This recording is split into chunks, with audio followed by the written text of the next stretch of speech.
Yang kami hormati Bapak Ibu dosen, Bapak Ibu guru pamong, Bapak Ibu admin LMS, dan juga yang sangat saya hormati para senior, para guru besar. Mohon izin untuk menyampaikan sekilas tentang kebijakan PPG tahun 2022 atau desain PPG tahun 2022. Dan memang diberi waktu atau saya membagi waktu singkat karena memang hanya sepintas saja sebagai overview dari apa yang nanti akan disampaikan oleh para pemateri berikutnya. Mohon izin, saya akan share screen, tapi sebelum sampai ke yang materi desain PPG tahun 2022 kategori 1, izin saya menyampaikan jadwal dulu. Jadi inilah rentang jadwal pelaksanaan PPG dalam jabatan kategori 1 yang kalau di total keseluruhan akan sekitar 82 hari.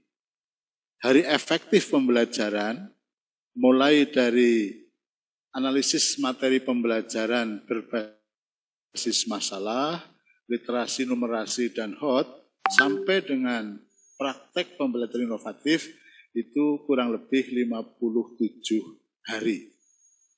Nah, nanti ada tambahan kebinekaan, kemudian diakhiri dengan uji kompetensi PPG atau uji kompetensi bagi mahasiswa PPG. Jadi total mulai dari belajar mandiri yang sebetulnya posisi mahasiswa sekarang adalah sedang dalam proses belajar mandiri, mempelajari banyak sekali yang bisa diunduh atau diambil dari Google Drive yang sudah diberikan oleh GTK. Ada 10 modul yang seperti biasanya, 6 modul bidang studi dan 4 modul pedagogik, ditambah beberapa materi yang diambil dari materi PPG Prajabatan.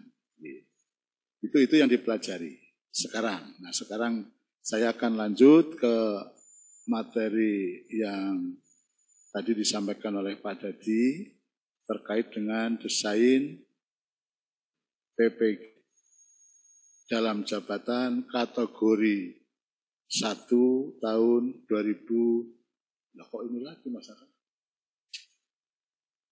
Tutup dulu ya. Maaf ini agak gaptek Bapak Ibu, namanya juga orang sudah tua.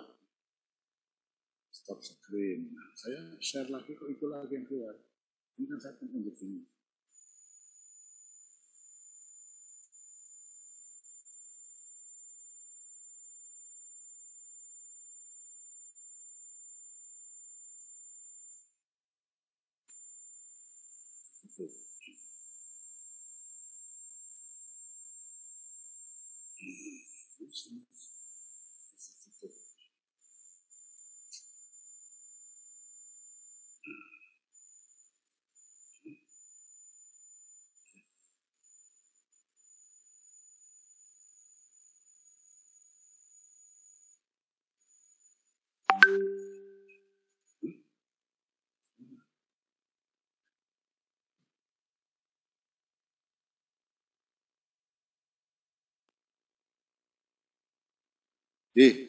Mohon maaf Ibu dan Bapak yang saya hormati,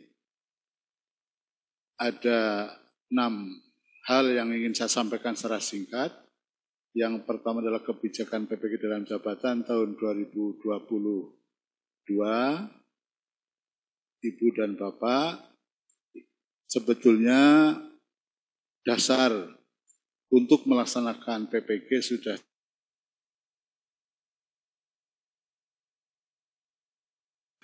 cuma sekarang yang ingin saya sampaikan adalah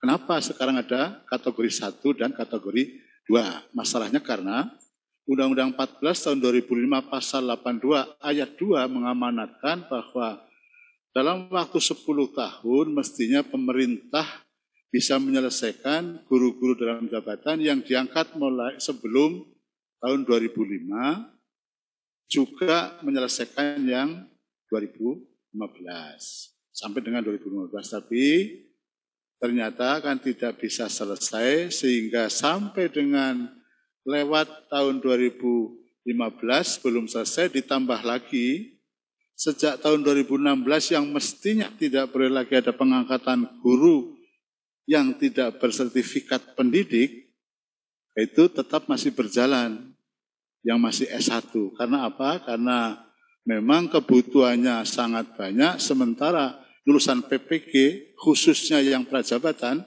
sangat sedikit. Itulah maka kemudian PPG sekarang untuk dalam jabatan ada kategori 1, yaitu untuk guru yang TMT sampai dengan Desember 2015, kemudian ada kategori 2 untuk guru yang TMT mulai 1 Januari 2016 sampai dengan sekarang. Dan selanjutnya sekiranya nanti pemerintah tetap mengangkat yang belum bersertifikat, maka tidak akan ada habis-habisnya. Itu masalahnya. Dasarnya apa? PPG dalam jabatan dasarnya adalah 2017 sebagai PP 74 tahun 2008. Yang dulu sebelum terbit PP 19 tahun 2017, sertifikasi gurunya dengan melalui PLPG dan portofolio, atau portofolio dan PPG, bahkan ada yang PSPL, langsung dapat sertifikat pendidik. 2006 sampai dengan 2019 harus dengan PPG dalam jabatan. Ibu dan Bapak, profil lulusan ini sudah sangat sering disampaikan. Jadi karena ini penting, Bapak Ibu yang akan mengkondisikan dan memfasilitasi para mahasiswa PPG dalam jabatan agar bisa menjadi guru profesional yang bertakwa kepada Tuhan Yang Maha Esa, berakhlak mulia, yang menguasai materi ajar, berkarakter dan berkepribadian Indonesia, menginspirasi dan menjadi teladan, memiliki penampilan memesona, ini yang luar biasa. Kemudian berwibawa, tegas, ikhlas, dan disiplin. Sampai di situ harus dikondisikan para mahasiswa kita kalau nanti sudah lulus PPG Dajab, agar mampu melaksanakan tugas utama, yaitu mendidik, membelajarkan, membimbing, mengarahkan, melatih, menilai, dan mengevaluasi didik, yang tidak hanya itu-itu saja seperti terus-terusan, seperti konvensional, tapi yang sesuai dengan tuntutan perkembangan teknologi informasi dan komunikasi terkini dan masa depan. Nah, ini harapannya nanti guru-guru yang menjadi PPG Dajab maupun semua mahasiswa PPG termasuk Prajab, harapannya seperti inilah sosok guru yang diharapkan.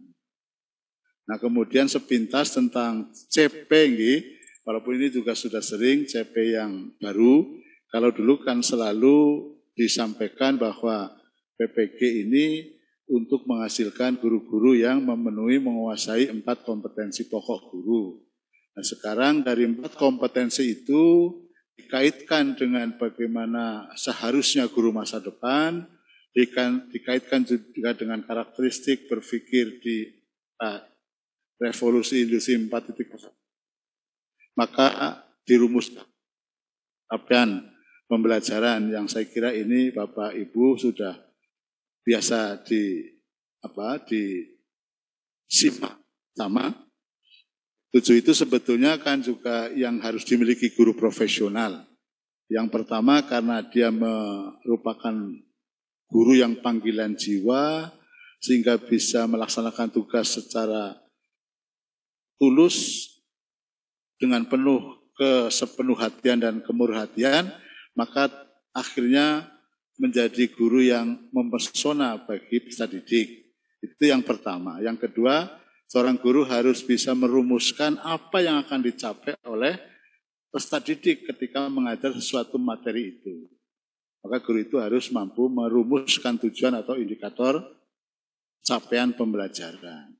Kemudian berikutnya adalah harus menguasai materi ajar, tidak hanya yang esensial tapi yang advance material, lalu harus mampu membuat perangkat pembelajaran yang tipek, yang memadukan antara teknologi, pedagogik, and content knowledge. Lalu setelah mampu merancang pembelajaran yang baik itu, kemudian mampu melaksanakan, mampu mengimplementasikan rencana itu dengan baik, lalu mampu melakukan evaluasi belajar, dan yang terakhir, guru profesional harus selalu siap untuk mengembangkan diri secara berkelanjutan, harus siap mengupgrade dan mengupdate kompetensinya. Ibu dan Bapak yang saya hormati, ini kurikulumnya masih sama dengan yang kemarin, 12 SKS untuk yang kategori 1. Kenapa 12? Yang seharusnya beban belajar PPK adalah rentang 36 sampai 40, kita ambil yang paling rendah yaitu 36, sehingga ada selisih 24 dari 12, karena yang 24 dianggap oleh GTK, oleh pemerintah, sudah dilaksanakan ketika guru itu memiliki masa kerja, direkognisi, dianggap sebagai RPL. Nah, RPL dihitung-hitung setiap semester guru itu dengan membuat rencana, dengan mengajar, dengan menyiapkan bahan, dengan mengevaluasi, dengan memberikan tindak lanjut, menghitung setara dengan 3 SKS. Nah, oleh karena itu, guru-guru yang TMT sampai dengan 2015, dari 2006, dengan masa kerja 4 tahun, 8 semester, maka sudah diakui telah menyelesaikan 24 SKS. Itu asal-usulnya. Nah, sehingga yang kategori 1 untuk guru 2006-2015, minimal 4 tahun yang bisa ikut PPG Daljab kategori 1. Dan itu semua sudah terpenuhi. Kemudian yang kategori 2, yang 2016 sampai sekarang, itu yang ditempuh bukan 12 SKS, tapi 18. Kenapa hitung-hitungnya 18? Karena dari 36, maksimal hanya 18 SKS yang bisa di RPL-kan, karena 2016, 2017, 2019, 3 tahun.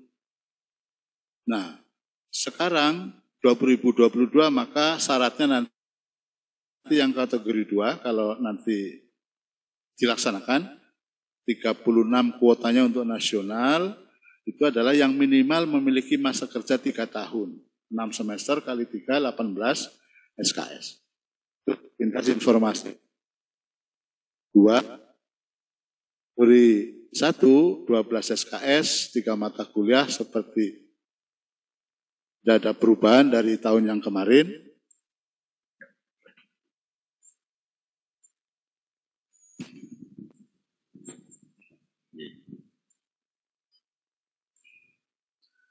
Alur pelaksanaan PPG ini nanti akan setiap bagian akan dijelaskan oleh pemateri berikutnya.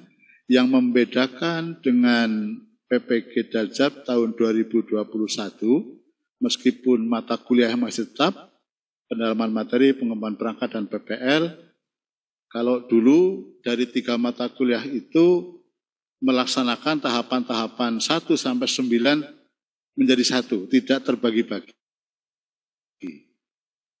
Nah, untuk tahun 2022 ini, 9 tahapan pembelajaran PPG yang sudah ditetapkan oleh Dirjen GTK harus diselesaikan, ditempuh selama periode pembelajaran PPG. Dan oleh karena itu terbagi ke dalam 3 mata kuliah.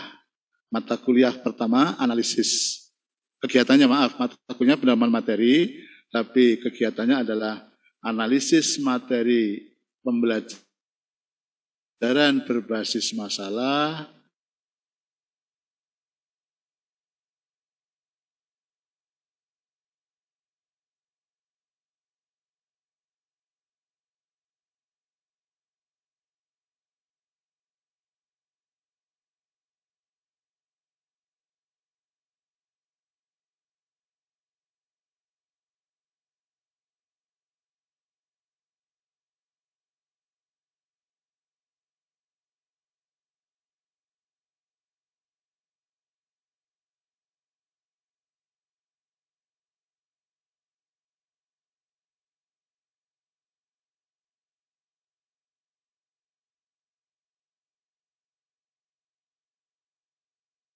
Recording stopped.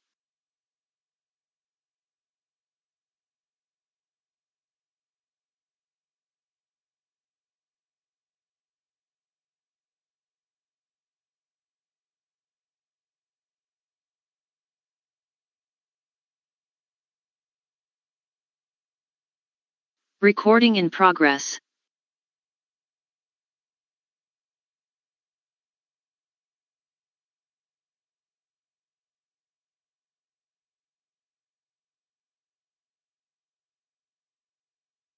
Dan Bapak yang saya hormati, sebelum pada mata kuliah berikutnya yaitu praktek pengalaman lapangan atau praktek pembelajaran inovatif, ada portal pertama bagi mahasiswa PPW Daljab, yaitu uji komprehensif.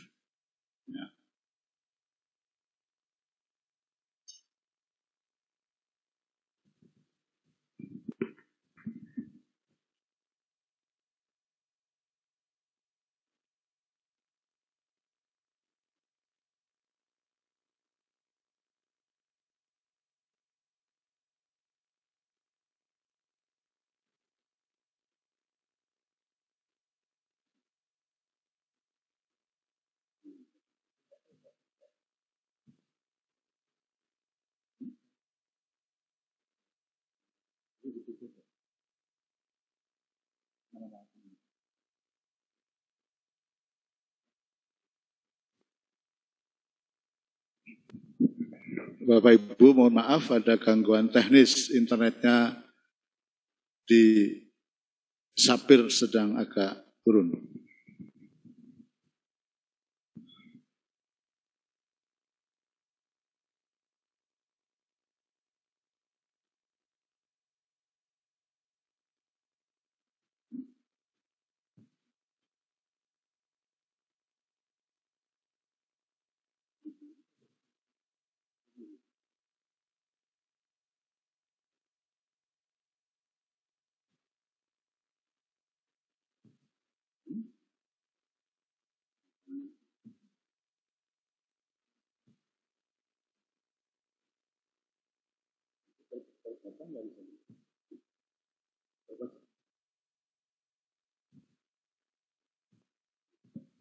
Ibu Bapak izin, mohon maaf untuk kami lanjutkan.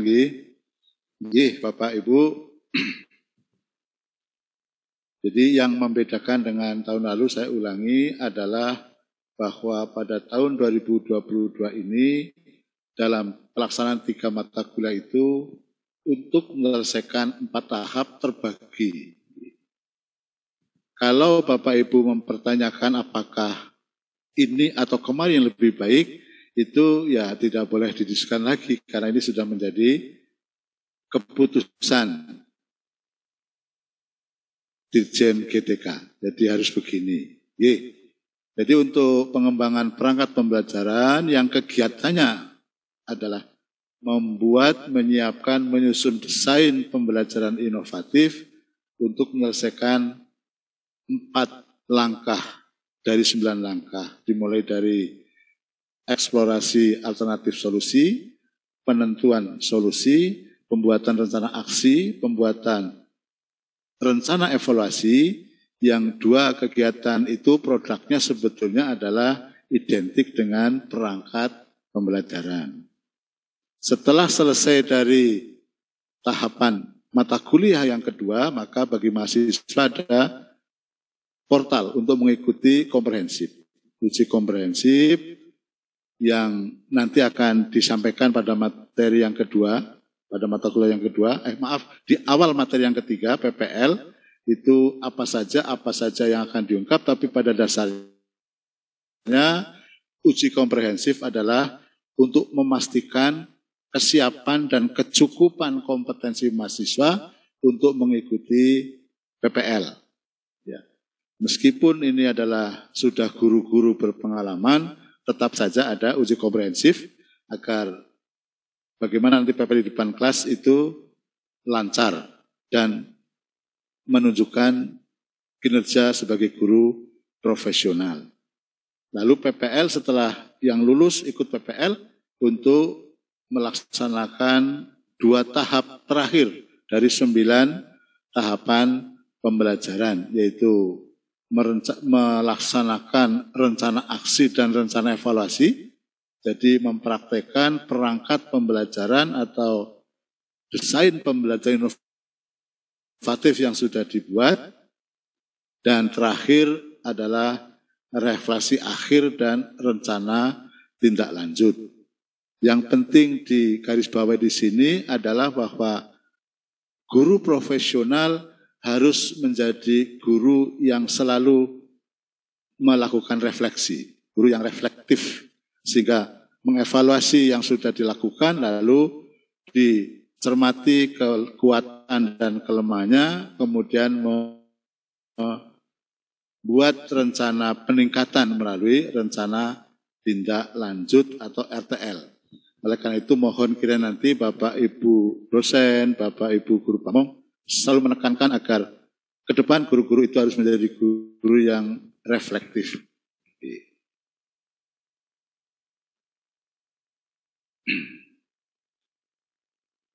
Aktivitas belajar mandiri Ibu Bapak ini yang tadi saya sampaikan, rentang tanggal 6 sampai dengan tanggal 15 itu adalah mahasiswa sedang mengikuti belajar mandiri yang cukup banyak bahan yang dipelajari sebetulnya, karena di samping 10 modul yang sudah biasa dipelajari, 6 modul bidang studi dan 4 modul pedagogik, masing-masing modul ada 4 KP, juga ditambah dengan ada 8 modul plus 1 kegiatan. Berarti melalui tes formatif yang ada di modul itu kegiatan yang tambahannya. Lalu modul-modul yang 8 itu atau bahan bacaan yang 8 itu diambil dari bahannya PPG Prajabatan sebagian. Ada pembelajaran sosial emosional, pengantar pendidikan untuk anak berkebutuhan khusus, pembelajaran berdiferensiasi, kemudian teknologi baru dan pengajaran dan pembelajaran, literasi dalam lintas mata pelajaran ini untuk yang MAPEL, yang non-PGSD dan non-PG PAUD, lalu literasi dasar untuk guru-guru PGSD dan PAUD, kemudian design thinking, computational thinking, dan terakhir berlatih melalui tes formatif yang ada pada modul. Ibu dan Bapak, saya kira sepintas dari overview untuk materi-materi yang disampaikan oleh para narasumber pemateri berikutnya saya cukupkan, karena rincian seni saya kira nanti juga akan disampaikan oleh para narasumber. Barangkali saya hanya akan menambahkan yang